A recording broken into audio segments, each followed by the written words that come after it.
got the wrong guy. I'm the dude, man. Hello, everyone, and welcome to Around the Turnbuckle. I am your host and your favorite Professor Keith. It's Halloween. We said we'd do something scary. The scariest thing we can come up with is let the professor talk more. With me, of course, today is the Big Albowski, as ever, and I negotiated this contract really successfully. I've still got him on the board, controlling everything. And our special guest is Little Big Al, the son of the Big Albowski, and basically equal time for AEW on this show. Yes, defending we'll be the better there, brand. But just not right now. Yeah. Sorry, I talked over you. What were you saying? I said, we'll get to the discussion of why AEW is a superior product. Good God. Okay, so obviously, first up today on the topic docket is Yokozuna. The legacy of Yokozuna. We just passed his birthday, and the WWE just put out a greatest hits collection for Yokozuna, and it got me and Alan talking off air. I was saying, before this, you don't hear WWE talk about Yokozuna so much, I feel like, anymore. Yes, he went in the Hall of Fame. Yes, we know he's part of the Anoa'i, and I'm sure I'm saying it wrong, and I apologize, the Anoa'i wrestling family. But for a guy that did as much as Yoko did, he's the guy that ended Hulkamania in the WWE in 1993. He's a two-time WWF champion, and I mean, he had a long reign. He headlined SummerSlam. He headlined a WrestleMania. He was there until about 96 or 97 when his weight problems due to his food addiction, and that is a real thing, and I do encourage anyone that's struggling with addiction out there, any kind of addiction. People love you. You matter. Get help, please. That's my little public service announcement for right now.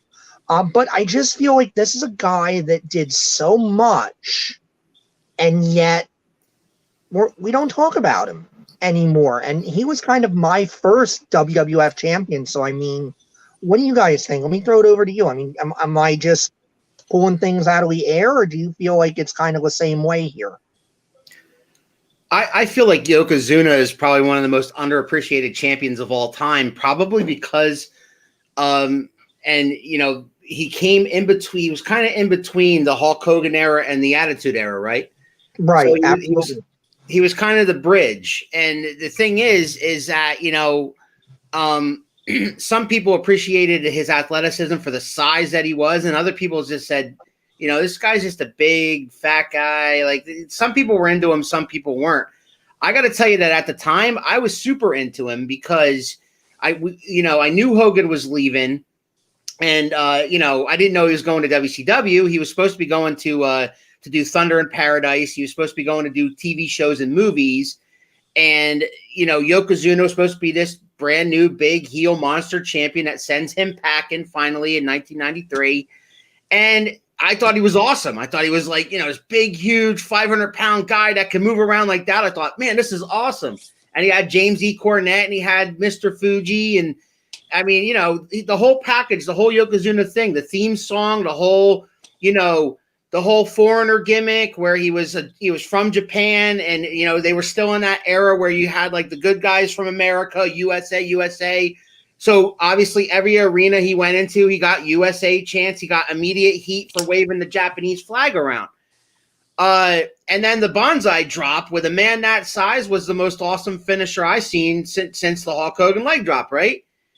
So I always thought Yokozuna was cool. It's kind of cool. At the time, I didn't know he was part of the Anoa'i family.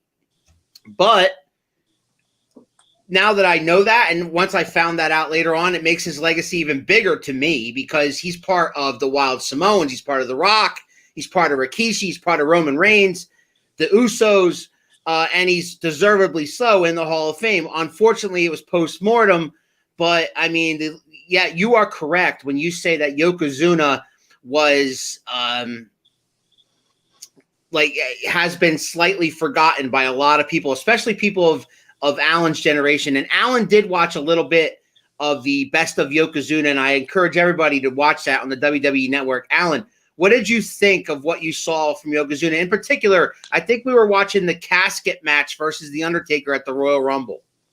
Yokozuna is obviously all of my experience with wrestlers like that and of that age are all pretty much from the WWE network and the stuff that I watch because I obviously wasn't alive.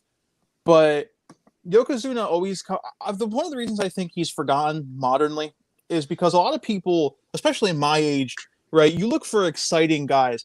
And back then, of course, there were plenty of exciting guys to watch, dynamic superstars. Yokozuna always comes off as one of those guys who's like, okay, well, he's quite big. And typically, nowadays, big guys that are, I don't mean big as in like muscles like Braun Strowman. I mean big as in, round. They're not very common nowadays, and they don't get very far. They're typically comedy acts like Otis from, the Money in the Bank winner. Yeah. He they're comedy acts. So when a guy like me goes back to watch wrestlers like Yokozuna, and he's in the ring with guys like the Earthquake and guys like that, you're like, okay, well, these are big guys. That's quite impressive. But what's he really going to do that's going to wow me, right? And Yokozuna, for like you look at Andre the Giant, right? Andre the Giant, massive, obviously. I mean, he was rather slow, like you would expect most big guys to be. He was in his later career, but earlier on, Andre could drop kick. Yeah, early on, Andre was quite. So when Yokozuna, for a guy of his weight, just to be able to, actually work. And I'm not going to say he's the greatest worker I've ever seen in my life, but he was able to put on matches where you're like, yeah, this is something I'll go back and watch. I'll go back and watch him versus Brett at WrestleMania. Like, I'll watch that. I mean, you have that iconic Hulk Hogan finish for some reason, but Yokozuna will forever come off as, to my generation at least, as, he might not be the most exciting guy, but the people who are straight away from him just because you think he's on a slower sort of edge, I think if you give Yokozuna's matches, his good matches, a real try, you'll see that, yeah, not the most exciting guy. There's definitely more exciting from his era, but you know what? He's better. Like he exceeds the low expectation you might have for a guy like that, is my point. Yeah, I mean, if you look at 93, 94, those are kind of peak moments for him. But I mean, it's also a generational difference where right now, and I obviously am on the side of the fence that I think this is detrimental, is that it's more about being able to go 500 miles an hour for the entire match, get all your moves in, do all this crazy shit. And the problem with that is kick out of 20 finishers. Yeah. Right. It's junk food. People don't remember it. It doesn't last. You watch it and you can't remember 2 minutes before. Where you look at a guy like Yoko, you look at a guy like, even Hulk Hogan, for instance, they didn't do as much. They slowed down, they paced things out, but that's because they kept the crowd with them that way. That was the psychology. That was the storytelling aspect of it.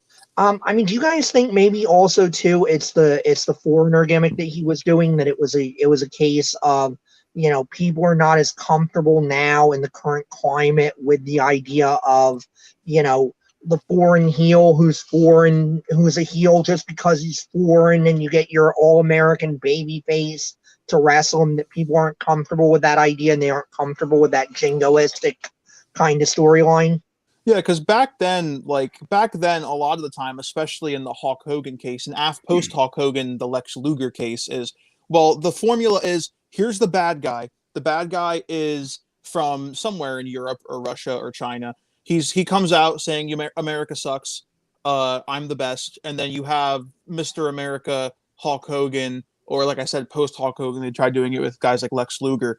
They come in and say, and the fans are like, "Oh yeah, America," and they beat the foreign bad guy. And you're absolutely right. Nowadays, if they pull something like that, that's like, okay, wait a minute here. Like nowadays, people look at things like, Akira Tozawa being leader of the Ninja Clan, and Big America John Cena, like when John Cena feuded with Rusev, that's like a drawback as far as you can go. People do compare Hulk Hogan to John Cena pretty frequently, and I mean that they actually meta commentary on that in the Firefly Funhouse match at WrestleMania, comparing John Cena to Hulk Hogan. But when he wrestled We're really talking Rusev, about that piece of shit. when he wrestled Rusev in what that it was that flag match, right? Where he like you had to take the American flag and like put it on the podium. It's like, dude, he's literally standing over the like dead foreign guy, putting the American flag up on this podium, and all the fans are like, "Here's John Cena." It's like, okay, well, I mean, that's, that's I mean, traditionally, it works, and it has worked for a long, long time. It just makes me wonder if perhaps now, especially at least with WWE,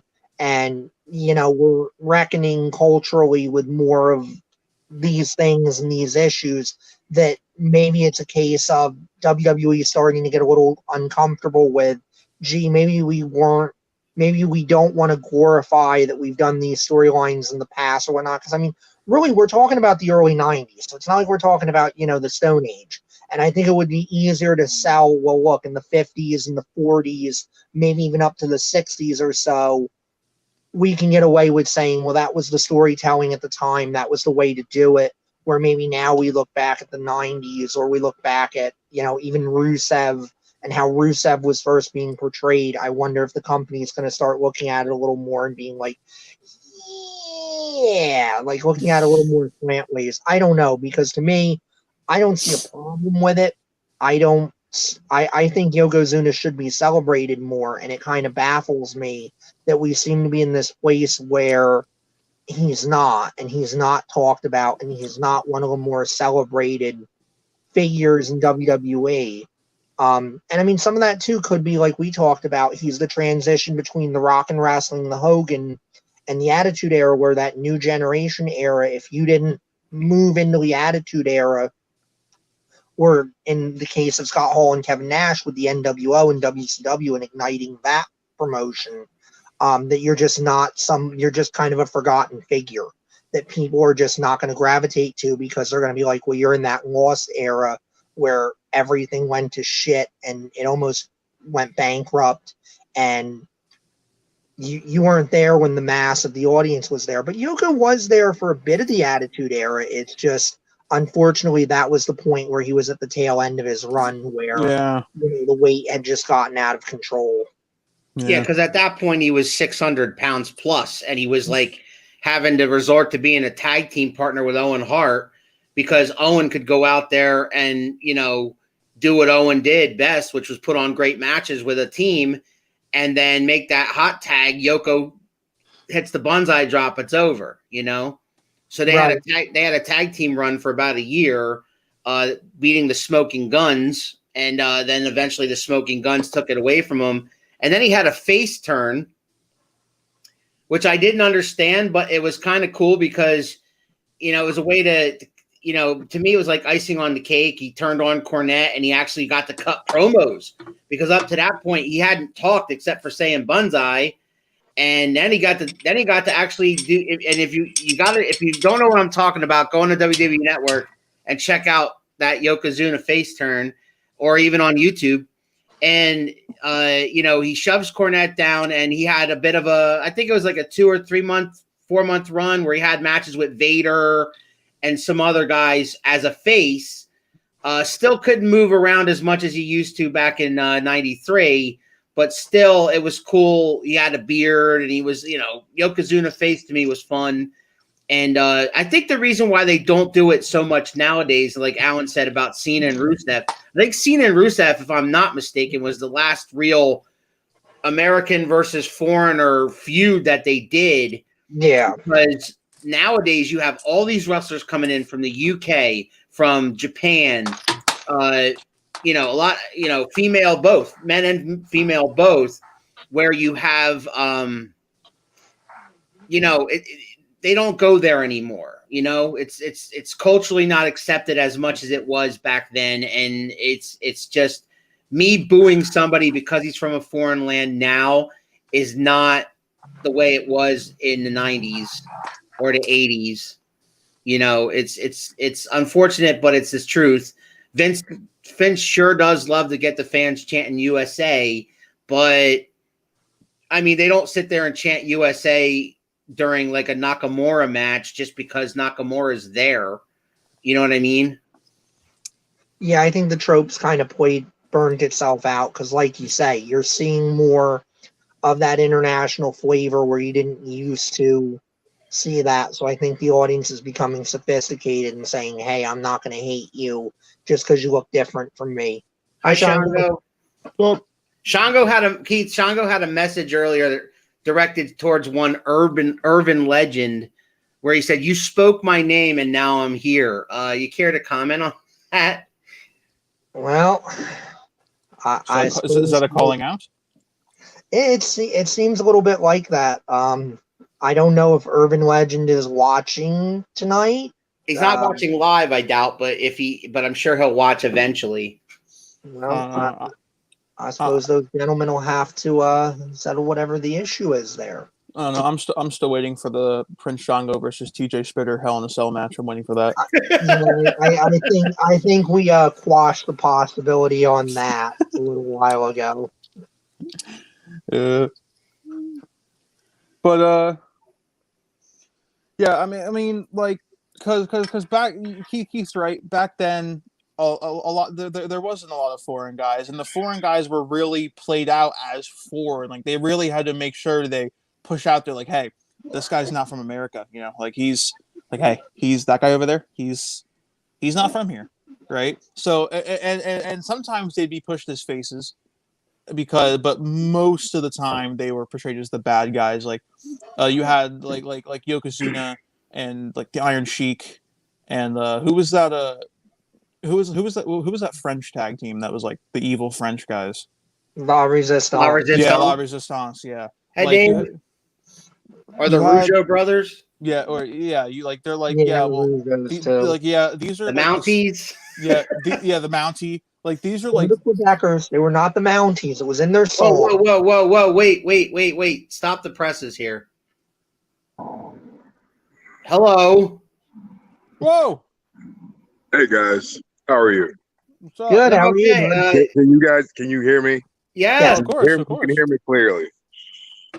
I don't mean to interrupt your show. It's going fantastic. I love what you guys are doing.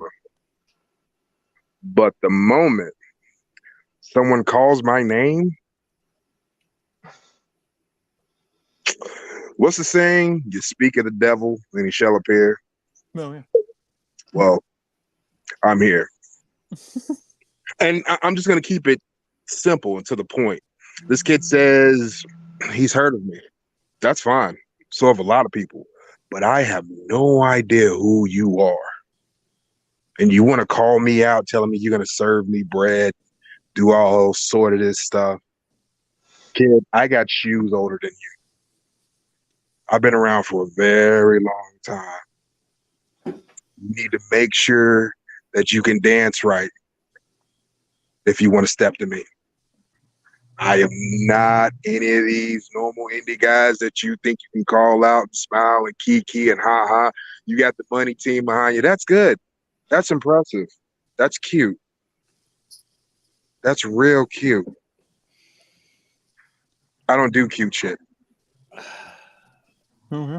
All right. You've never seen anybody like me. You will never face anybody like me. You can call yourself a legend. That's fine. But I'm a monster for real. And legends, they die.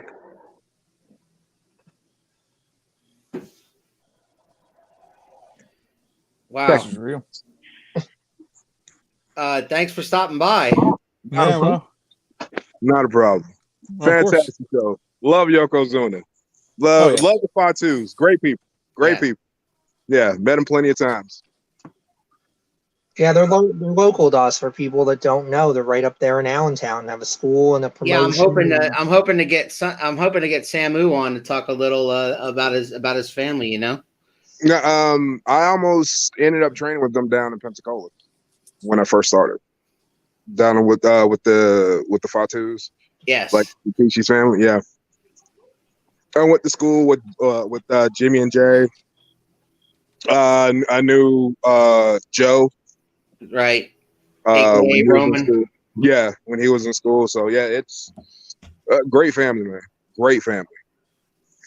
All right, man. Well, you asked me specifically if you could come on for a second, and I did. I didn't mean to interrupt. And No, I I apologize. think we were just about to topic switch, so you're Yeah, good. I mean, it's a good Sort of- transition. You wanted to like come a on and transitional say your promo, piece yeah. about Irvin Legend, and I didn't think Professor Keith would mind. No, Sean no. was always welcome. Thank All right, you. Thank you. we'll catch you later, bud. You guys be good, man. Enjoy the You show. too. I'm enjoying it. All right. There he goes, the Prince Chicago. Yeah, bro. I mean, it seems that Big Albowski needs to make sure that Urban Legend sees this because I mean that could be like that could be quite good, you know. Don't Shango. worry, I'll definitely will. Prince Shango obviously seems to believe that he could most certainly drag Urban Legend down to hell, perhaps. That's Oh my God!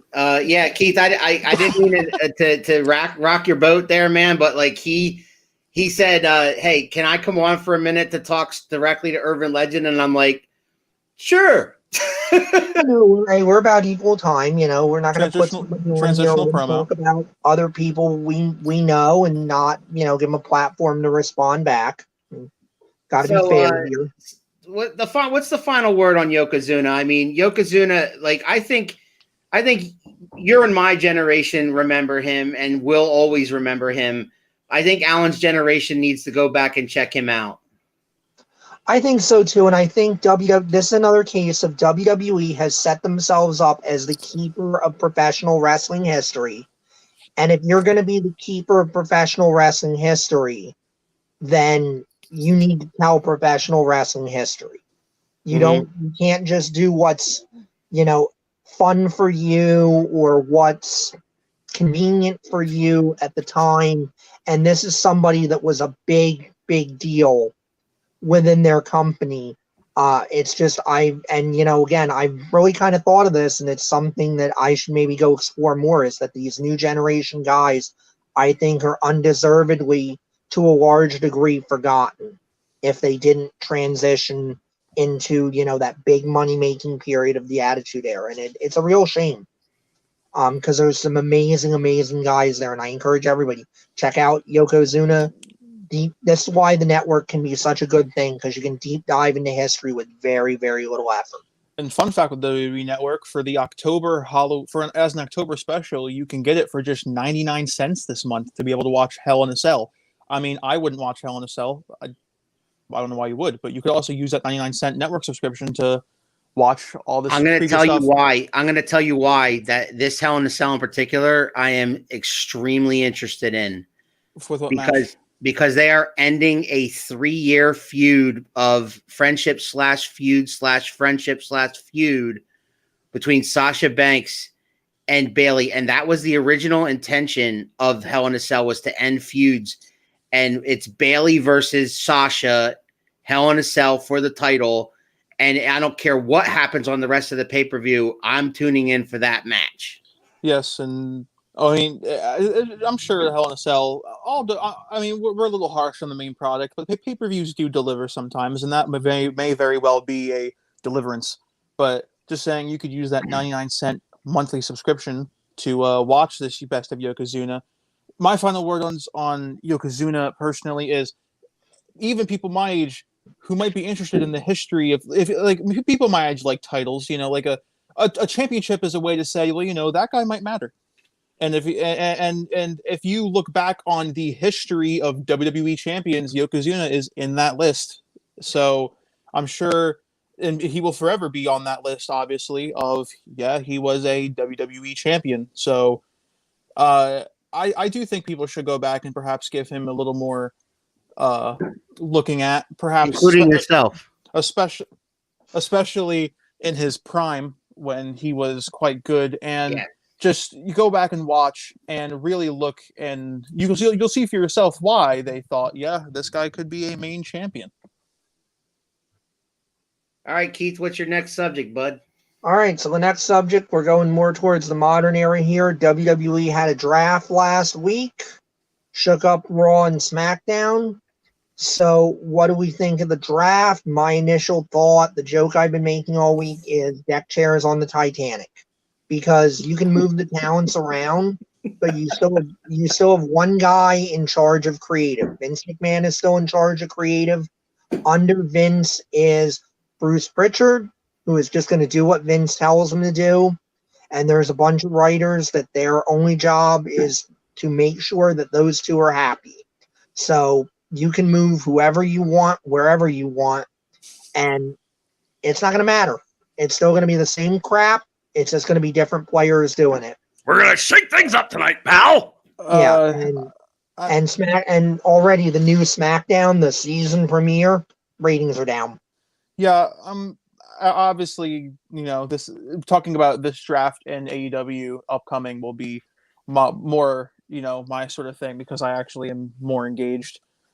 But the WWE draft, drafts were very exciting. If you look at the old drafts back then, it's like, oh, who is Raw going to take? Oh, holy shit, they took John Cena. No way. Like, back then the draft was like, this is crazy. Or like back when they did the draft and like the number one pick was The Rock and that, funny moment they had there. This draft, as I agree with Professor Keith, it really is just putting people in different spots to do nothing.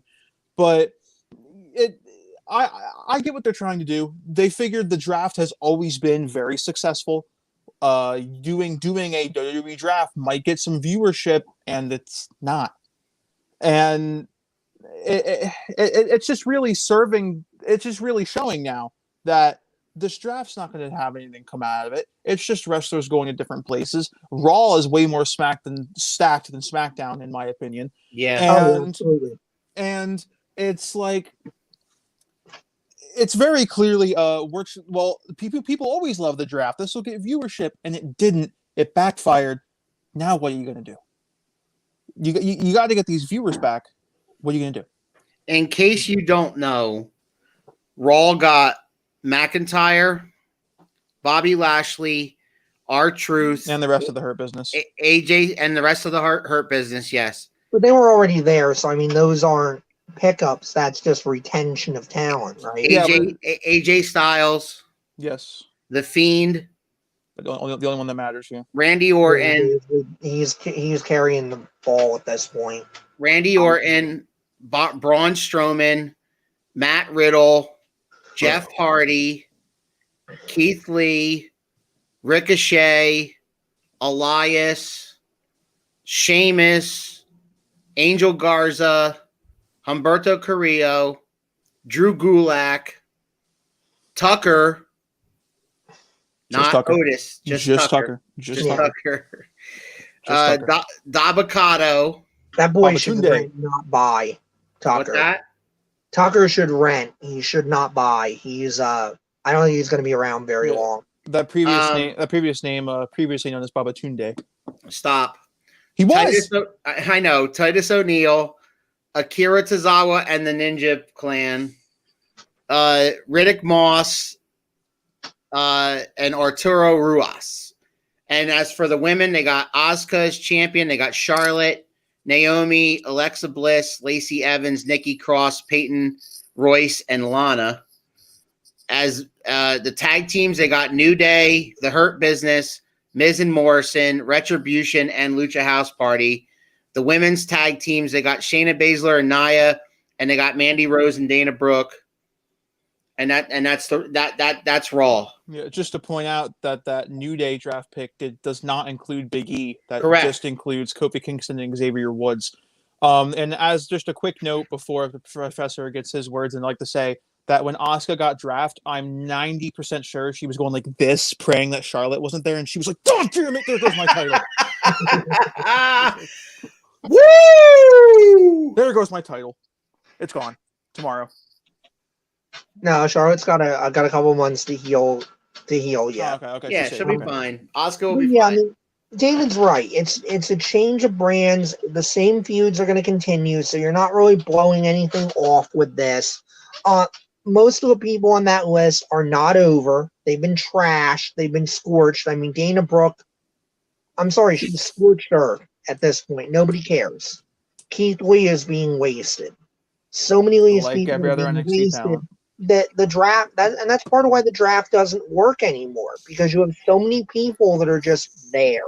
and they know, like, oh, if you're on Raw, you're just there on Raw. Oh, they're going to SmackDown now, and they're going to be just there on SmackDown. They're not going to be better because, again, part of the problem is it is the same creative team over everything. It is the same direction. What I and other people have always said, if you wanted the brand extension to truly work, you had to truly treat it like two separate companies and not put your thumb on the scale. You had to let SmackDown be what SmackDown's creative and whoever was in charge of SmackDown thought it should be. And the same goes for Raw, and Vince just kind of sits back and collects his money and doesn't worry about it. But because he constantly interferes with it, he's put his thumb on the scale so many times, and because it's one creative direction. So if the same writers are on SmackDown, and let's say just Cesaro, for instance, if they don't think he's worth a damn on SmackDown, he's going to go to Raw, and they're still not going to think he's worth a damn because it's the same people over all of it. So what does it matter? It's a silly gimmick that doesn't work anymore. WWE needs to rebuild the brand, not worry about silly short-term gimmicks, because that's not going to rebrand it. That's not going to rebuild the territory. It's just not. Yeah, I mean, in the words of, I'm sure you would say, do you think that the draft is, as you said, a short-term silly gimmick? Do you think it's them trying to counter AEW's short-term silly gimmicks? No, I honestly don't think WWE is worried about AEW at all at this point. AEW hasn't been able to grow their audience much in a year. Yes, I know if you take NXT out of it, the audience goes up, but it doesn't go up a whole hell of a lot. They're up a little, they're down a little, but they stay in the same general. I mean, they're not growing either. So to me, I think WWE looks at AEW, and AEW is so not their problem. The only way AEW is going to beat Raw is if Raw continues to suck badly enough that they drop their rating down to where AEW is. Because I don't think AEW is going to reach up and beat them on their current trajectory. Yeah, I mean, AEW does reliably beat NXT week in and week out, but they don't get anywhere near Raw and SmackDown's numbers. And I think a lot of that, I mean, we're not going to really go too into depth into AEW right now. We'll wait for that for later. But it's back on the talk of the draft.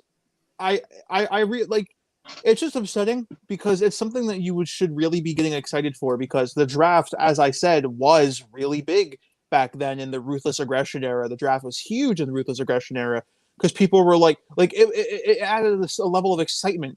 It was like that Royal Rumble level of excitement where it's like, well, who's going where next? Will we? Because that was back when the brand wars, Raw vs. SmackDown, was right. On. I was going to say you had some differentiation between the two shows. Yeah, it's back then it was like, well, holy shit, we're gonna start seeing John Cena versus Triple H now. They're both on Raw, like, dude, something like that. Now it's like, oh yeah, well, the Fiend's on Raw now. Guess I don't have to watch SmackDown anymore. Yeah. It doesn't really matter. I mean, I would hope people that are more inclined to watch the main roster don't do that, because you still have Roman Reigns, and Roman Reigns is excellent lately. But one more point I want to bring up about the draft, and this is really one I was looking forward to bringing up.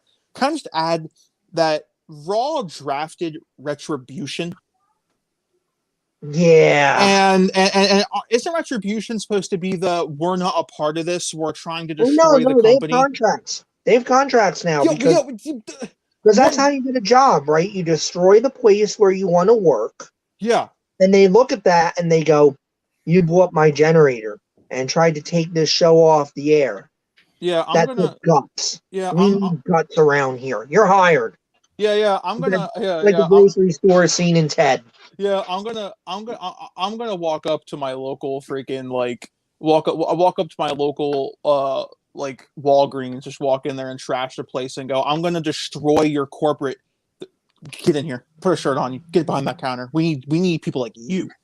It's like, yeah. What do you think about the draft down there, Big Albowski?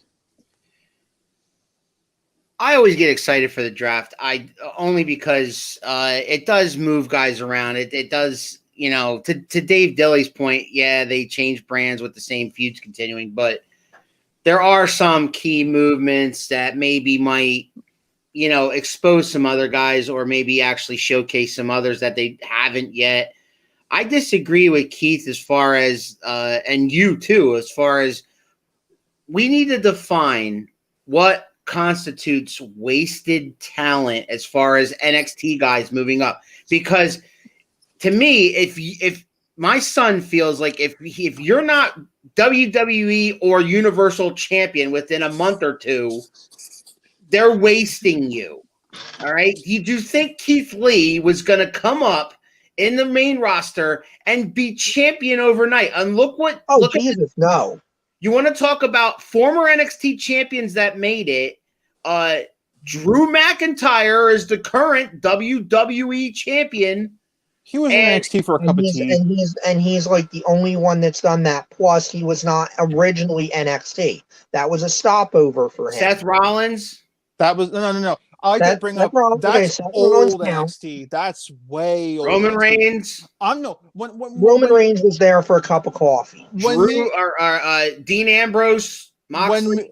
When me and the professor talk about NXT guys coming up, we refer to guys in the past couple of years, like Shinsuke Nakamura. I was going to say Nakamura. Remember when didn't Nakamura, former Intercontinental Champion and current tag team champion? The Intercontinental title doesn't mean dick, and the tag belts mean less than dick. Didn't Shinsuke Nakamura win a Rumble? And he was doing foreign heel. He's still doing like foreign Japanese heel. Yes, Joe, we agree with that. We have never disagreed with that. But the thing is, we have to roll. If we're going to watch this at all, we're going to have to roll with what they have. Of course, they don't have the talent they had back then. They don't have. They don't have the resources they had back then either. Right now, in some ways, they probably have superior talent athletically, which is something that even the guys in the 80s and the 90s will say all the time. Arn Anderson says all the time, "These guys are way more athletic than I ever was." But they have shitty booking because they don't have wrestling writers in there. They have that obsession with Hollywood writers because Vince is ashamed to be in the wrestling business. That's why he calls it sports entertainment. He won't call it wrestling. He's ashamed to be involved in wrestling. Yeah, JT Funk, 80s and 90s had more characters. Of course they did. We've never disputed that. And again, you had more wrestling people that understood how to get those characters over and what to do. Oh, of course. I mean, the current talented are more talented than ever before. 80s and 90s had more characters. I agree with him 100%. Yeah, like back in the 80s and 90s, the draw was more the character, I think, than the work. Because nowadays, right, character isn't a lot. I mean, okay, there are some rare instances, like The Fiend is a mixture of Bray Wyatt can work very well, and this character is phenomenal. That's why The Fiend is so over. But when you look disagree with you, Joe. But when you look at like athleticism, Shinsuke Nakamura, Keith Lee, Adam Cole, of course I'm talking about just NXT and WWE guys right now. Like the Johnny Gargano, these are guys where it's like, okay, Finn Balor, I can keep going. These are guys who it's like, yeah, they're watching them wrestle is less about their character and it's more about, holy shit, these guys just tried to kill each other for like 30 minutes. This is the greatest thing I ever watched in my life. Holy crap. Like they did 90 million moves and that, and like Professor Keith said with the whole junk food thing. I mean, as long as it's not every single time, a match like that is something that I'll watch over and over. Can I address this JT Funk comment? But not as over as the 80s and 90s guys, because back then we were more concerned about the way they looked and how big they were. They had, they were doing steroids more frequently. Hulk Hogan in 1985, 86. Look at him then and look at him in 94, 95. Just saying, okay. And but so what I'm saying about his body, though. So what I'm saying is that we looked at Andre the Giants and the Big John Studs and the Earthquakes and the Yokozunas and the Hulk Hogans and of the world, and we were in all of these guys, and so we could not wait to see them because that's what Vince kept putting out, all these monsters. And now it's about the wrestling, and now we want the work. Now it's about the work. We just want to see better matches, good wrestling, like tell a story in the ring. Yeah. You don't have to be the biggest guy to do that. AJ Styles is how big? and he's like, if pound for pound, the best wrestler alive today. You know what I mean? I hate indie style wrestling currently. Yeah. I mean, it really is a taste sort of thing with current indie style and sort of underground level wrestling, because like nowadays the stuff that gets over, especially with the crowd like me, and me, because I do eat that stuff up, the drop kicks, the enziguris, the super kicks, the like finish into a 2 count 9,000 times a match. Like, yeah, he hates that. Yeah, I know he does, because his almighty Lord and Savior Cornette does too. But you have to me, right? Like, I love that. I eat that stuff up, and a lot of people my age do eat that stuff up. The countless just 90 miles an hour. These guys are really putting their hearts into the match, and in some cases it really works. Like these guys will tell you, we have a group chat with all of our wrestling friends, and my favorite NXT match in the history of NXT is Adam Cole versus Johnny Gargano in the 2 out of 3 falls match for the title. That match is wrestle sex to me. And I can watch it. Is that a word? Yes. There goes Keith's eyes, right? Keith's eyes. I knew it. I knew JT was old school. I can watch that match over and over again because Gargano and Cole tell their hearts out in that match. The story there, Adam Cole is the big I'm the guy, and Gargano is the babyface underdog who's like, can he do it? Can he do it? And when he puts on the Gargano, when he fights off all the Undisputed Era at the end, 1-on-4, and then wins with the Gargano escape, when I watched that live, I stood up and was flipping my shit like, Gargano won this match. That level of into it helps too, because they told a simple story about the NXT title is the richest prize that these guys could get. It was about who's the better man. It was about Adam Cole is an asshole because he will not respect Johnny Gargano worth a shit. And that's what it's about. At the end of the day, it's not about your fancy moves. It's not about how big you are. It's not about any of that shit. It's about storytelling. It's about do you connect with the audience. The Ultimate Warrior was a fucking goof, and he was a terrible worker. And he was a bad human being. Crazy. Yeah, but he was big and muscly, and he had face paint. But he connected with that audience. That presentation connected with the audience. That presentation still connects with an audience. So earlier I went down the line. I went down the line. To be fair, quickly, because we've been on this subject a while. I told you earlier who Raw got. SmackDown kept Roman Reigns, obviously. Sami Zayn, Intercontinental Champion. Also, Seth Rollins, Daniel Bryan, Kevin Owens, Jey Uso, Big E, Solo, Aleister Black, Apollo Crews, Otis, Murphy, Kalisto, Lars Sullivan, King Corbin, and Shorty G. As far as the women go, they have Bayley as the champ, Sasha, Bianca Belair, Carmella, Natalya, Billie Kay, Tamina, and Zelina Vega. So they broke up the Iconics. One's on Raw, one's on SmackDown. Men's tag team, Street Profits are the champs. Cesaro, Nakamura, Ziggler, and Rude. Ray and Dominic, they list them as a tag team. They are a tag team now, yeah. And the women's tag teams, all they have is the Riot Squad.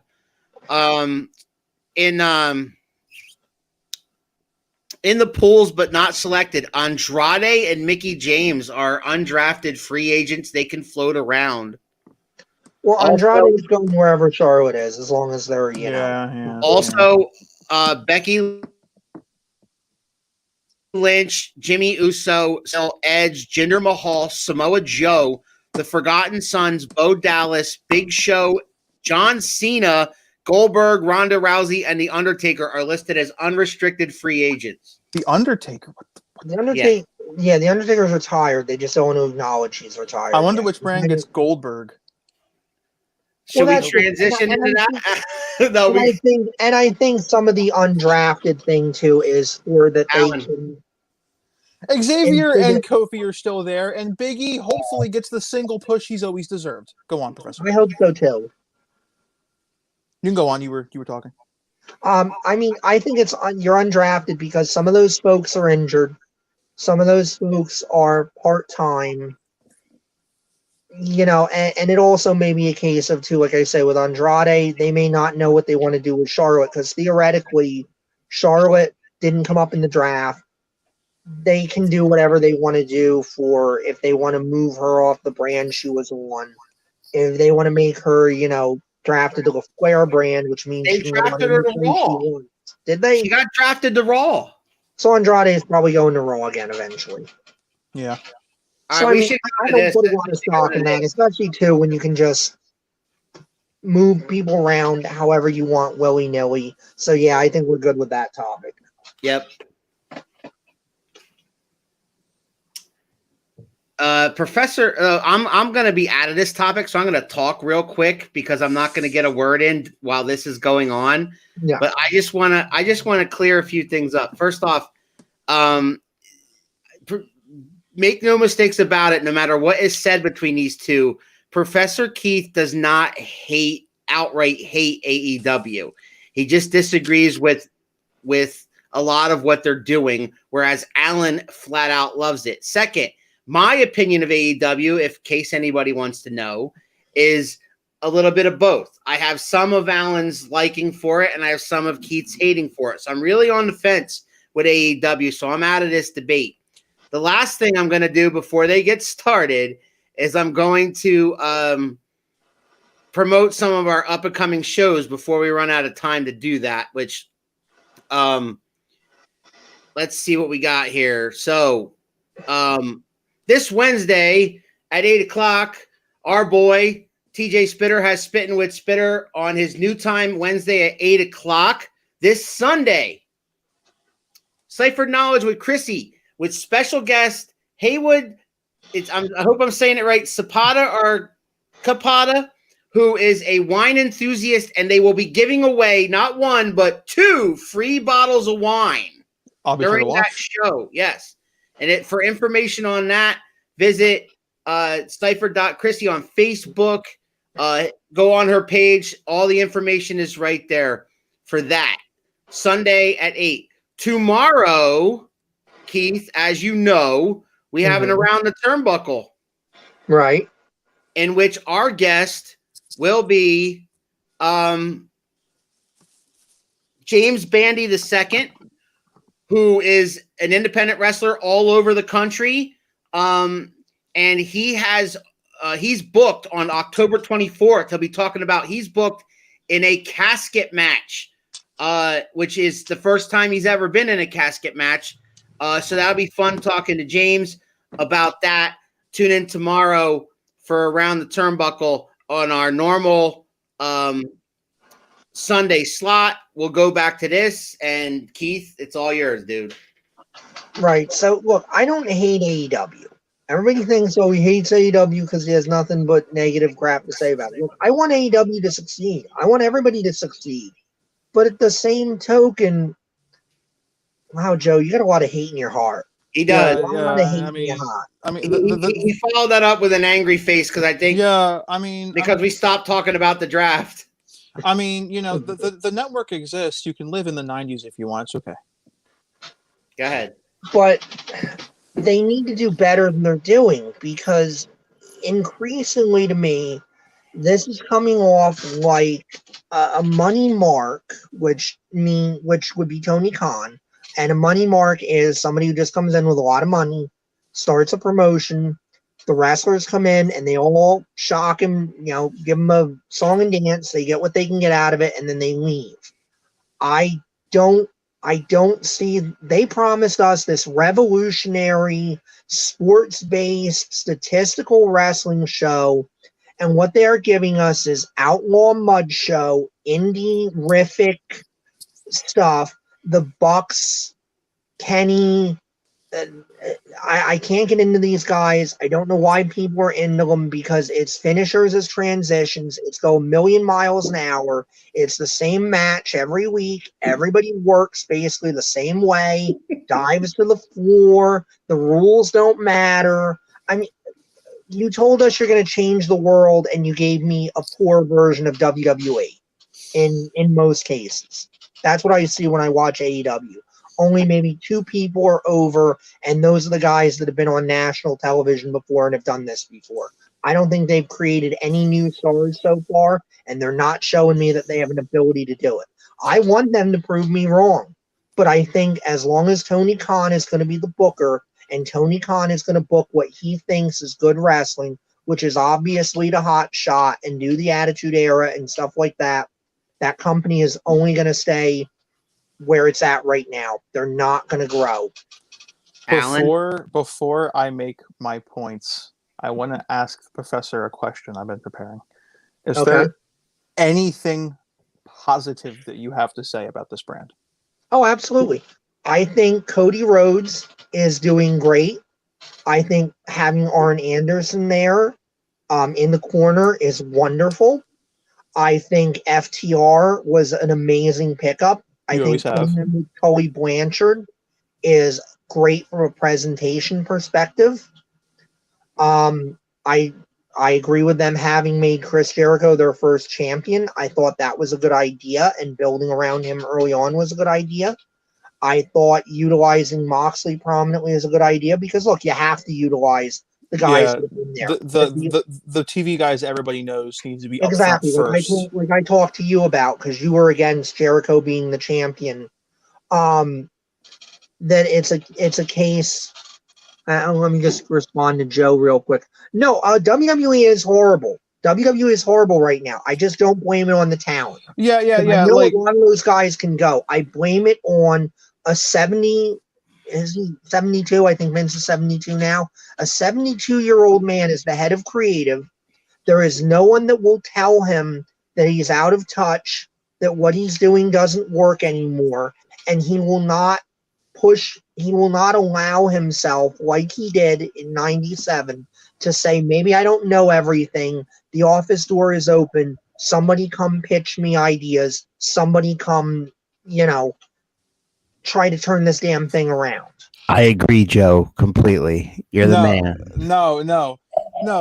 WWE is horrible today, but like Professor said, it's not because the wrestlers are terrible. It's they're forced to do that way. All those wrestlers that you listed as garbage can go very far if booked properly, and they're not being booked properly at all. On to my AEW points. AEW is fantastic to me. And no, I do not think everything they do is great. There are times where I'm watching and I'm left with, okay, why? And so they do go a little over the top sometimes. A big case was their last pay-per-view, AEW All Out, was horrible. I mean, there were a couple of good matches in there, but the event overall was just very not good. And people got hurt. And there was botches. And stupidly and needlessly got hurt. Yeah, stupidly and needlessly. It's just, yeah. But I will say this. AEW is exciting to me. Because before AEW, if we roll it back, all I watched was NXT. Because that was the closest thing I could get to not having to watch main brand stuff and not having to watch Impact. I mean, I obviously one of our friends has resorted to watching Impact. We won't go into that. But I think he's been watching Impact all along. He has. But if he's watching, he knows we're talking about him. But he's probably got a drawer full of Impact shirts and things. Tessa Blanchard t-shirts, yeah. But before I only watched NXT, and if it was on TV, Ring of Honor. I don't get to watch Ring of Honor very often. When it is on TV, I do watch it. But AEW comes out, right, and it gets announced. I'm excited because I followed the Bucks, Kenny, and the rest of the Elite during their journey through the Bullet Club, which a lot of people, you guys included, haven't really invested in looking into that. I do recommend it. Their time in the club was quite fun. But I tried, but part of the problem too is if somebody makes a bad impression, and this is my concern as well with AEW is you don't get a second chance to make a first impression. Yeah. So if somebody's turned off by what you're doing when they first see you, they're not going to want to go backwards, and they're not going to want to go forwards trying to find out more. You're only going to invest that time if that first impression is, wow, I really liked this. I want more. That is true, but if some people do get the intuition to really want to give AEW a try, and the Elite doesn't do it for you, and I could see why they wouldn't, because Kenny has not done much since he's been in this company. Bucks, Kenny's terrible. Kenny's a parody of a wrestler. See, if you, like I said, a lot of people, that's how he makes himself look now. But back then, he was way different. And people who do want to just give him the chance to do look at that, I do recommend it if you watch any of his matches on YouTube. But, and the Bucks come off as pretentious, because they have been lately. It seems like the only people who are really trying are Cody and Hangman. But, and they haven't done Hangman any favors either. Yeah, Hangman's... He's not cool drinking like Steve Austin is. It's like he's a pathetic drunk. Yes. I know. They're parodying his character. Hangman was, it was a lot better. When AEW to me, right? Back to my whole thing, less off the Elite. I see that they're starting this company. I'm thrilled. And then they have the first pay-per-view, Double or Nothing. I'm watching it up in New York, where I was living at the time. That my father and the professor watching it together. That event was fantastic, in my opinion, and it was a really good opening. I don't know if you agree with that, but it was a really good way to open the company. I thought it was a very good show, except for the Battle Royal. I thought the Battle Royal was trash, and it was comedy. Unfortunately, a lot of the comedy guys that pissed me off the most are now guys that are one of the most featured parts of the company, like Orange Cassidy. I fucking hated the Orange Cassidy gimmick. Yes, and yet, because Orange Cassidy is a parody of professional wrestling, and AEW is sitting there and trying to promote him like he should have title shots, like he should be taken seriously, like he has credibility. And again, I've only seen maybe one instance of what should happen with all that slow kicking crap and whatnot. And it was Brody Lee that did it. And he will eternally be my hero for doing it, where Orange Cassidy starts doing his fake kicks and Brody Lee knocks his freaking head off with a boot. Because in a realistic fight, if you go up to somebody the size of Brody Lee and you're the size of Orange Cassidy and you start doing that dumb crap. Oh! Uh-oh. Oh, shit. Okay. I want to get my AEW words in before I start getting heated in these comments. So yeah, because we know Shango's coming back. Because Shango is going to come in here. But like Orange Cassidy, I know I was talking about the history of AEW. That first Double or Nothing event was fantastic.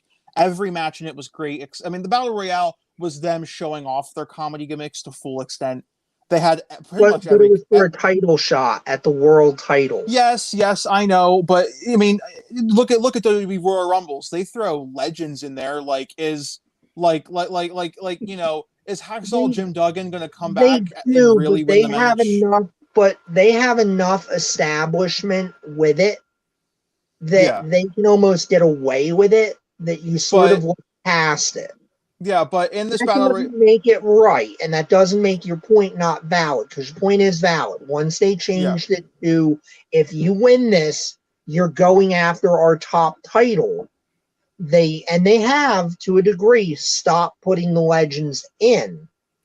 Once they've, done that, and they've expanded the roster to the level it's been expanded to. Where frankly, I think the roster is too big, and it's mostly just about cock blocking any startup like an AEW or anybody like that, and stopping them from getting these guys. But that was their first real AEW show. Yes, and you're going to tell me that the world title means something? Time out! Oh, did Shango? Yo, he's coming. We are joined at this moment by the urban legend. Sir, welcome. Welcome. Listen. I never back down from anything. And I heard that, some bum who looks like he's been eating at Golden Corral has called me out. Prince Shango, you really think you're ready? Listen, I train with the best. I train with the money team, world-class athletes in the entire world. If you really think what it takes to take on me, bro, come get it. I've been in the ring with people much tougher. Gangrel, Eliza Burke, C.W. Anderson. You ain't ready for this ass whooping. I guarantee you that. He'll get blown up just by lacing up his boots. He ain't ready for me. Wow. Where's he at? I don't know. Yeah. I'm surprised he's not going off in the comments here. I know. I thought it was Shango. Shango is. He doesn't miss an opportunity. Yeah. Unless he really is that afraid, I can only imagine. Well, a second. Hold on. What kind of name is Shango? That sounds like a new flu that's around. Hit at any moment. What kind of name is that? Shango. Really? The Shango virus. I said I want to. Wow. I didn't say I want no jungle animal. Ooh. Silence. Yeah, this is it's getting hot. I tell you that. I tell you what. Yeah. I've been wanting a match to finish off 2020. I know COVID and pandemic, yada yada, but if Shango got the balls, he'll make this match happen. I'll go anywhere. I'll whoop his ass in Carolina, Tennessee. I'll go to his parents' house on Christmas Eve and whoop his ass there. It don't matter. Anthony says, "Is that Floyd Mayweather?" Well, in a roundabout way. Hey, don't be talking about Big Brother like that. You better be careful. Okay. Listen, where's Shango at? I feel him. Irvin, I invited him to come back. He was on earlier. I invited him just now to come back. He has not responded. I don't know. I know why. I get it. I know why he's not responding. He's pulling up my match right now. He's watching how good I am. He's eating Pop-Tarts and biscuits and gravy, wishing he never made the challenge. Okay, well, he says he can't at the moment, so he must be working or something. Or he's scared. Oh, he's working. Them buffet tables, all right. Of course he can. He talks all that smack. But when it comes down to put your money where your mouth is, listen, I am money. Everything about me is money. This guy is chump change. That's why he ain't ready for me. Yeah, Dave. It would be a face-off if the other party was here, but we're being joined by the urban legend. Irvin, I'm glad you came on. I'm glad you got to respond to Shango's earlier comments earlier on the show. So he kind of interrupted. I was, actually talking to Mayweather Promotions before I jumped on here about important business. So I had to take, a few minutes out of my busy schedule to receive, to call this chump out. Who that's another thing that pisses me off. Okay, my name is up there, gold, solidified as one of the greatest to ever do it. And he wants to get that rub. He wants to get some attention because he can't get it by himself. So he wants to come after me. They all the same. It don't matter. He just messaged me, asked me if you're on live right now, and I said yes. Oh, am I on live? Yeah, I'm on live. I am live. Where's he at? Need Shango to make your ass famous. Are you kidding me? I don't know. I feel like our fourth secret topic is this potential matchup here. I believe. Hey, it's my ass famous. My ass. I've been around here for half a decade. Everybody knows who I am. If anybody needs to be made relevant, it's this guy because I've never heard. Oh no. Oh, here we are. Oh, you finally have balls to show up, huh? Yeah, finally. I'm making some popcorn. Be right back. That's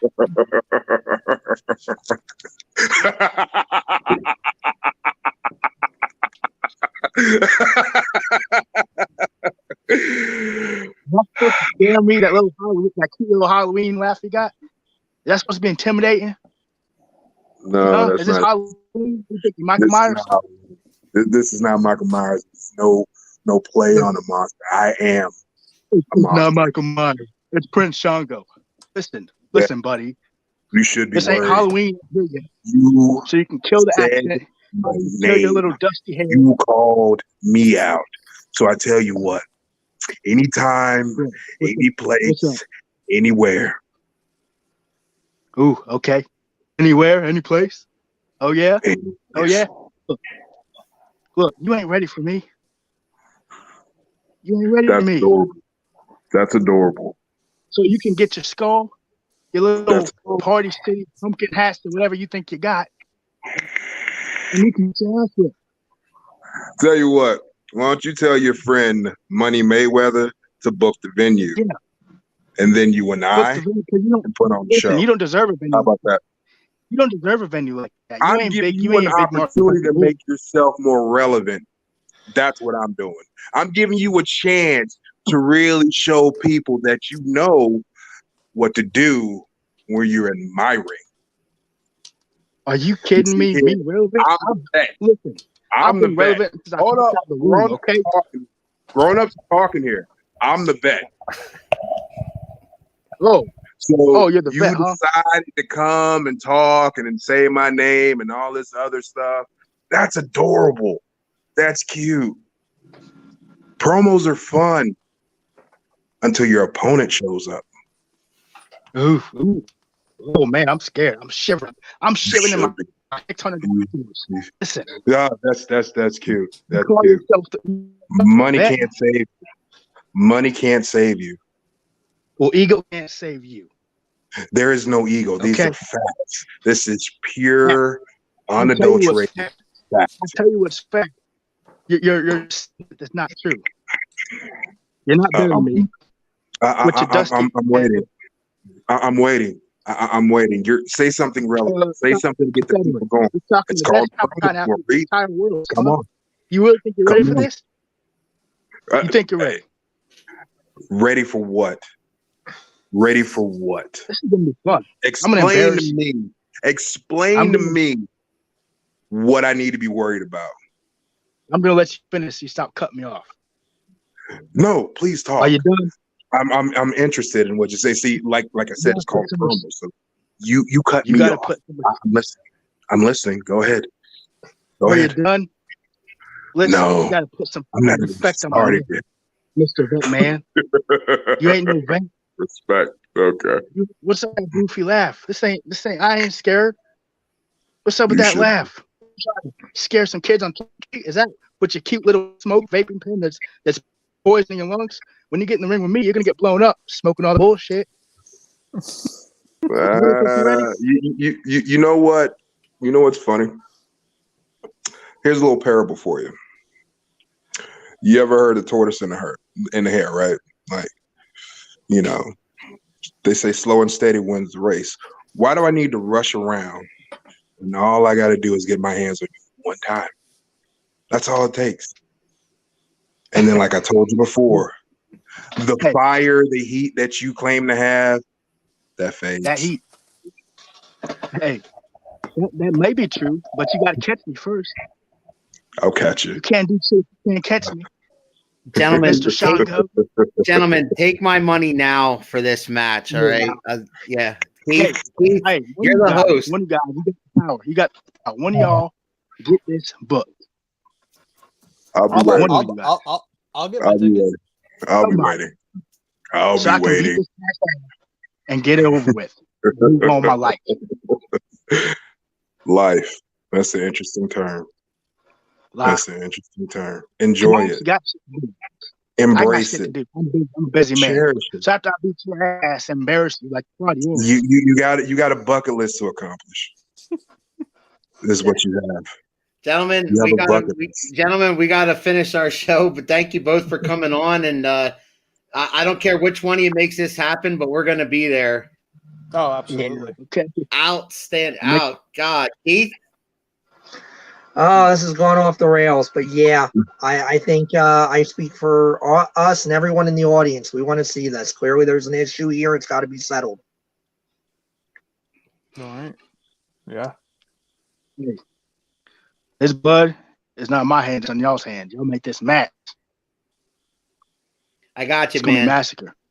I got you, man. I kicked him off because I wanted you to have the last word because he came on first. So I wanted you to have the last word. So give me your last word. Listen, I've been in the game 5 years. He calls himself a vet. You might as well call me the vet killer now because I'm doing this for me. I'm no longer doing this to prove I belong. I'm doing this to prove I'm the best. So if Papa Shango, Dongo, Bingo, whatever his stupid name is, wants to be the best fight athlete in the world, the youngest member of Mayweather Promotions, then he can get the smoke. He can get the flames.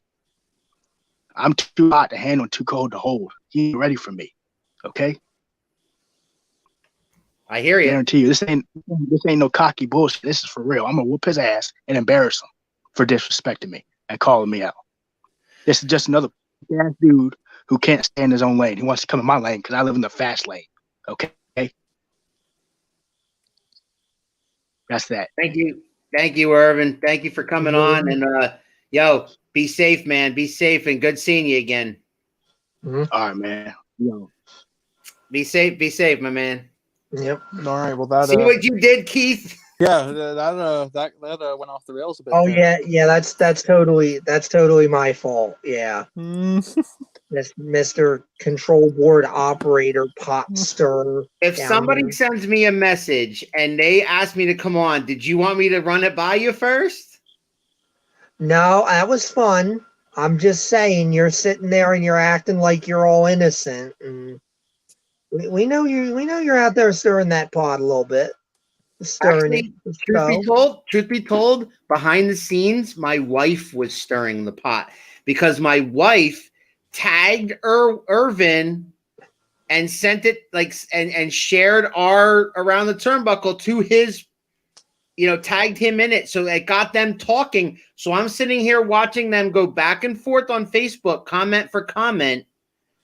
And then Irvin said, "Can I come on to talk, to respond to what he said?" So I said, "Sure." Yeah, because that's only fair, equal time. So when I did that, as soon as he got on, Shango said, "Oh, he's on live now. Can I come on?" So I said, "Okay."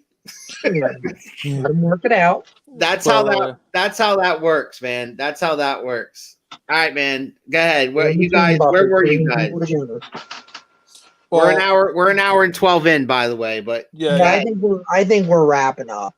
You want to wrap up? Yeah, we'll have to wrap up. I didn't really get in everything I wanted to say about AEW, so go ahead, Al. You can say what you. No, yeah, we're not cutting you off. We're not cutting you off. Okay. So I just felt like we were coming to a natural conclusion. Yeah. He had dial up. Yes. Yeah, we are coming to a natural conclusion here. But to end on our topic with AEW, I was sort of just going over a history, but we'll just skip that. What I just want to say is AEW to me is the excitement that no other brand gives me because, as the professor puts it, it is junk food, and a lot of those matches are flippy dippy 90-mile-an-hour superfests, but those matches are the ones that I want to watch because I'm just in awe of the absolute athleticism. And even though it's overused, I mean, I'll commit the sin of gluttony. The one I wanted to talk about the most is Orange Cassidy because I feel like he's a very hot topic with AEW. He is one of the top shirt sellers. He was number one for a while. He is a massive draw, very over. With that audience. With that audience. But that's their audience, AEW audience. Orange Cassidy, Liar. to me, is not only is he is a phenomenal worker, and his gimmick is complete comedy. But okay, in this match, well, I'll bring up this past week's Dynamite for people who either did or didn't see it. If you didn't see it, please do watch it. I hope the professor goes back and does because this is, in my opinion, one of those matches where Orange Cassidy, he only does his gimmick for the first maybe minute of the match, and he's serious for the rest of it. This is a phenomenal match, Orange Cassidy versus Cody Rhodes for the TNT title this past Dynamite. Orange Cassidy starts the match gimmicky, hands in the pockets. He's given Cody those shin kicks. Cody then, as Professor likes, punches him in the face, throws his sunglasses to the ground, and they get crushed. and that makes Orange Cassidy basically, turn into serious mode, and they proceed to have a phenomenal match. I think the fun of Orange Cassidy is it's that energy of, look at this guy, right? He's wearing full jeans. He's got a T-shirt with a picture of himself on it, and he's wearing shades, and he wrestles with his hands in his pockets the whole time. Like, that's an aura right there. Like that man intimidates me. It's a mixture of comedy and great work that comes together to make me thoroughly love the guy, and it's just wrestlers like that. And I do agree. I do love AEW, but I will say there are negative points about it. Just like how the professor mostly dislikes it, but has some positives. I mostly love it, but have some negatives. My biggest negatives are they do go a little too far, especially when it comes to, very dangerous spots. They don't need to be doing. Another, in my opinion, the weakest part of AEW is its commentary. They like, to those who might watch Botchamania out there, half of Botchamania is AEW's commentary. In fact, they have 2 segments dedicated to it. It's when JR and Taz say stupid stuff because, JR just forgets what he's talking about half the time, and Taz's commentary is very insipid. But the commentary is very weak. And Excalibur is just terrible. Excalibur is terrible. The only time that commentary is ever good, in my opinion, is when the table is Chris Jericho and Tony Schiavone, in my opinion. But they can play off each other very well. I think Jericho has proven that's something he can do once he's done in the ring. AEW has a 4-year deal that we are 1 year into now, right? I would think. Yeah, we're 1 year into the television. And they have not built the audience very much. I mean, they are consistently winning in ratings versus their Wednesday night enemy NXT, but AEW, I think, is trying to build guys right now. They're not being very successful. They're not increasing their ratings very much, but they have plenty of time. They have plenty of time to think about what they want to do.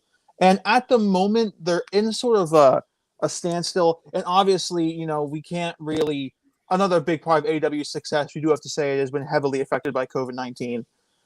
And the loss of fans in those arenas, but so is every other wrestling business. It's affecting ticket sales, but you can't necessarily say it also affects TV views, because having no AEW switching from having 0 crowds, what they're doing now, which is they have maybe 100, 200 people spread out. That makes a difference to me. That crowd noise makes a big difference. I mean, the Thunderdome is stupid in my opinion. But the screens, it's very jarring. But AEW having those couple hundred or so fans spread out in the thing, just hearing them sing Judas when Chris Jericho comes down to the ring means so much to me. And I do think that draws. Cool. I admit that Jericho's entrance is cool. I have in fact seen posts, because I'm very active in forums and communities for wrestling, especially for AEW. People do say that they have stopped watching because of the lack of fans, because it really does seem to make a difference. But you always have to be careful with those forums, because those forums turn into echo chambers very quickly, where they do, but believe what they believe. I mean, I've seen people back in the day that would send me stuff, obviously from these forums, where somebody would come up with a formula that would make Mark Henry the greatest wrestler of all time. He is. And I would get this long list of what all the criteria was that they figured out that Mark Henry was the greatest worker of all time. And he's 50, AJ. He's 50. He's not Chris 90. Jericho is a top 5 wrestler of all time. All right. Speaking of top 5 wrestlers, Alan, you mentioned earlier in pre-show that Goldberg was at SmackDown Live. Oh yeah, that was a small side topic that I did want to talk about during the draft topic, but I didn't get to it. Yes. Goldberg is heavily rumored to come back and perhaps challenge Roman Reigns for the title. And my only words to say to that are Goldberg. I know I'm gonna make some people lose their minds right now, but I'm not against it. As long as you get the right finish.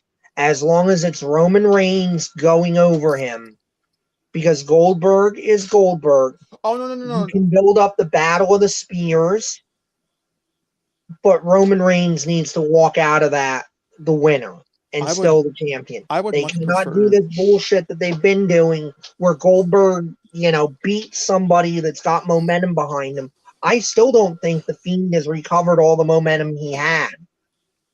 He has Alexa Bliss. Joe, wait a minute. Whoa. Joe, you just got done saying how much you love the 90s. We start talking about Goldberg, you're like lame. Yeah, you can't even spell it right. What the I hell think is he that? might have said it's lame because I'm the guy saying that Goldberg should come in and job to Roman Reigns. No. Listen. Why? Why would you have that when Goldberg can spear him and beat him in 30 seconds? That's so much better. Come on. You know damn right why you don't have that. And then he goes to the outside of the ring and spears Paul Heyman too, and then gets back into the ring and holds the title up and is a champ for like a year. Come on. And then after that year is done, I know. And I'm triggering you. And then after that year is done, he drops it to Brock Lesnar, and then they feud for 2 years. And phenomenal! I cannot wait. Absolutely cannot wait. It's going to be great. It's going to be fantastic. I'm holding out for Goldberg to win the Royal Rumble this year and challenge Roman Reigns. Oh my god! It's going to be great. It's going to be great. It's going to be huge. It's going to be phenomenal. Cannot wait.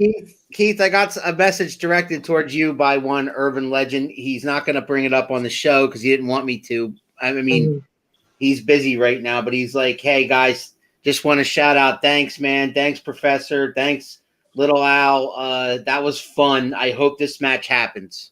That could be a fun match. It really could. All right. So, yeah, we're a little late into the show here. Spear Jacket. Yeah, we are pretty late. Spear Jackhammer, new champ. Spear Jackhammer, new Anthony. Anthony is the most sensical fan I've heard so far. Anthony, you can see Anthony this Tuesday on Home Team Sports. He is one of the panel there.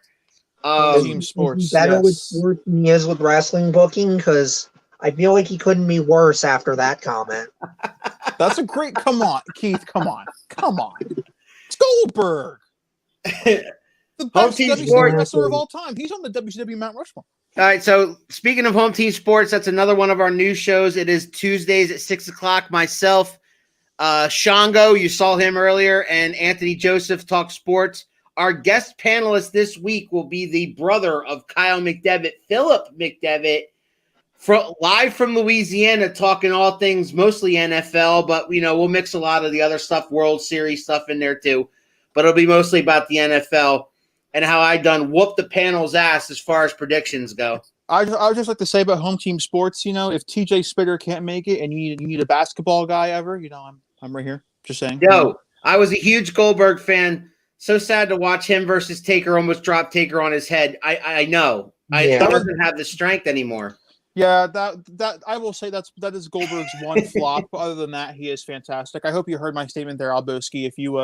If you ever need a basketball guy on Home Team Sports and TJ Spitter is not available, I'm right here. Oh, I know. Yeah, well, TJ's not available every Tuesday. Or if you ever just want to have a quick word about the MLS, I don't know why you ever would. The only person no one wants Keith, that. How do you feel Little Al did tonight on your show here? I thought he did fantastic, except for the points where he was obviously trying to rile me. It worked. Did it work? Yeah, that's why I didn't like it. Well, he'll rile me on Home Team Sports. See? No, Joe's one of them. See? It doesn't matter if he can't wrestle. It's Goldberg. What's that, man? which, by the way, reinforces the point that I've been making about personalities over work or anything else. If you connect with that audience, that's what matters. Again, that's the best fan you've had so far. Come on. All right, Keith. Is a fantastic wrestler. Keith, we're almost 90 minutes in. Do you want to wrap it up? Yeah. I think it's about that time to wrap it up. I think everybody wants to go eat, and I think the audience is getting sick of our shenanigans right now. Yo, Irvin and Shango were great. And that's the other thing, too. How are we going to really, truly follow that? Shout outs to Urban Legend. Shout outs to Prince Shango for showing up tonight, man. Shout out to the professor who did a great job hosting tonight, and shout out to my boy up there, Alan. You were better than you thought you were. Trust me. Yeah, I'm happy to have had this show. Are we doing? Are we going to do the final word segment? Go ahead, do the final word. All right. Well, you two go first. I want to end the show with mine. You want to be last? No. You hear this, Keith? Well, no. I mean, I hear it. No. I'll be in the middle. I'll let the professor go last. Well, we lost Keith. Like we see Keith, but we can't. We can hear him, but we can't see him now. Yeah, sorry, my phone's doing a thing. I'll be right back in a second. That's all right, Dad. Okay. Your final thought, Albowski? My final thought is this.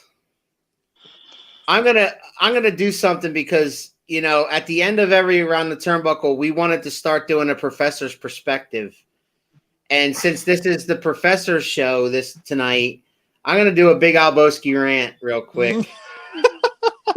And there he is. He's back. Oh, he wasn't. He's not. He cartwheeled right out of here. All right. So my rant is this. Okay. Stop living in the past, wrestling fans. Get out there and see your indies, right? Get out there and see your locals. Go to Quakertown. Triple WA is having an event on the 24th. If you live in the Lehigh Valley, get your ass down to Quakertown on the 24th. Tickets are $25 for Triple WA. Go see your local talent. Because, yes, the current WWE shit sucks. Yes, we agree with that. Yes. So we're meeting these guys and we're seeing these guys who are the future stars. And hopefully when this business is in their hands, it's going to be better. When the urban legends of the world make it to WWE, it's going to be better. Unfortunately, when Vince McMahon either retires or dies, it's going to be better. Support your indies. Go locally. Down in Jersey, just look it up. Just Google that shit. Local pro wrestling, wherever you live. Jersey, Quakertown, Reading, Marysville, CCW, Allentown, WXW. Go support your local indies because that's what this show is about. And that's what the future is because the current product sucks. We all need to get out of the damn COVID thing. Have fans in the stands, Alan, right? Have fans in the stands. And the last thing I'm going to say, Alan, is go Birds. And I don't mean the Ravens. My final word. I severely hope that AEW makes the eventual decision to sign Marty Scurll. Alan is the resident soccer guy, too. When it comes to this show. Thanks, Joe. Thanks for tuning in. When it comes to this show, from now on, I'm here. And with that, ladies and gentlemen, we shut it down.